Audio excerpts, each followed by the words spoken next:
Hello everyone. In this video, we will guide you how you can revert a production process from service order or subcontract. So first of all, let us go to our production module. On your left hand side, here you will get production module. Now, once you will come in production module, please check.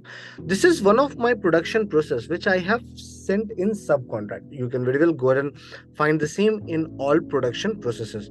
So here, please check. This is one of my order which is in subcontract. So now I don't want to send it to the subcontract. I want to revert it back. How I will do it? So you need to go in subcontract option. Here you need to select this particular production process from checkbox.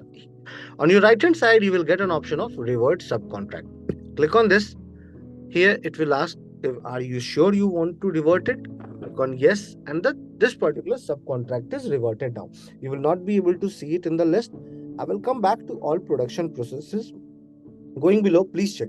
This particular production process is not in subcontract. I can very well go ahead and take the next action on this production process.